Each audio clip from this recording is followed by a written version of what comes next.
Adventure Agewood Grim. Nox Rustalo. By Michael Brett. Introduction. On the outskirts of Rustic Haven, a gnome village that sprawled across rolling hills filled with a variety of small animals, existed the burrow of kin Bobby Blarcs. Blarcs, his shortened name, wore the typical gnomish blend of browns and greys, highlighted by dark green. An outlandish number of grey pewter buttons covered his jacket, each bearing superscriptions of fireplaces, oak trees, puffy clouds, and the like. Sometimes he sported a cape that he fastened with a silver clasp in the shape of a unicorn. When traveling, he would strap a mucky brown pouch to his side. Most importantly, as far as the gnome felt concerned, he carried a wooden flagon wherever he went. The wooden flagon had long proved special because it allowed him to drink, in gnomish style, his favorite beverage, berry budge, a generously rich, thick, syrupy mixture made from fresh berries, nectar, and cinnamon spice.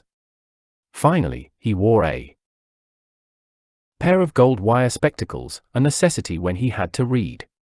The little gnome lived in a burrow that had been cut into a mound of earth with the typical grass roof, complete with a stone chimney sticking out of it, a wooden fence around the front, and several round windows in the earth-toned stonework walls.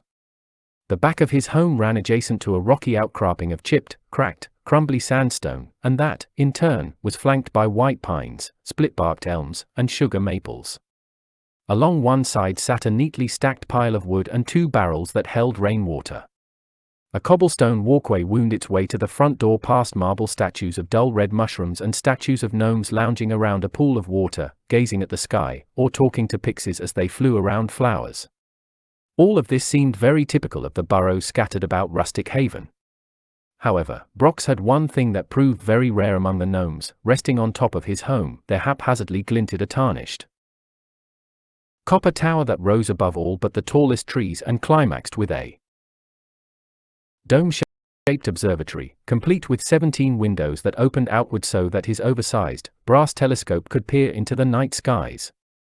Inside the burrow one could find a mixture of unusual contraptions that only a gnome could appreciate: a miniature waterfall that cascaded elven spring water while changing colors on command, a calico rug that cleaned itself each night, removing all mud tracked into the burrow, a miniature snowy owl that could sing a dozen songs, including Suya and Canticle of Perseus. The poor creature had the misfortune of having a broken wing and, therefore, had to remain perched on a timber stand resting on an end table, a wood-burning stove surrounded by a dozen well-oiled rocking chairs designed to prevent any noise from being made when an individual rocked in one, except for the grandfather rocker, which made a clunk sound when rocked backwards and a thunk sound when rocked forwards. Blarcs left it this way for nostalgic purposes, a cellar filled with nearly completed projects that only waited for that one special part, large tables with projects that the gnome had just started, chests of drawers filled with metal match rivets and bolts, well-cut wooden blocks, iron rings, different sized gears, things that would bend and others that spun around, thousands of nails, and such. Every item in every drawer had been carefully indexed and filed away, and, finally, there existed cabinets of countless other gadgets that had labels on them such as spring, sprang, sprung and noisemakers, harmonic, cacophonic, and no sugar nor spice but something nice, and things that go-bump inthe dark. Of all of these strange gadgets, Blarcs's favorite item sat in a corner, a massive clock that not only told the time of day but solar eclipses, lunar eclipses, the position of every planet, and, for the inner planets, their phases. Gnomes value books as much as dwarfs value heavy gold nuggets and elves value fine musical instruments.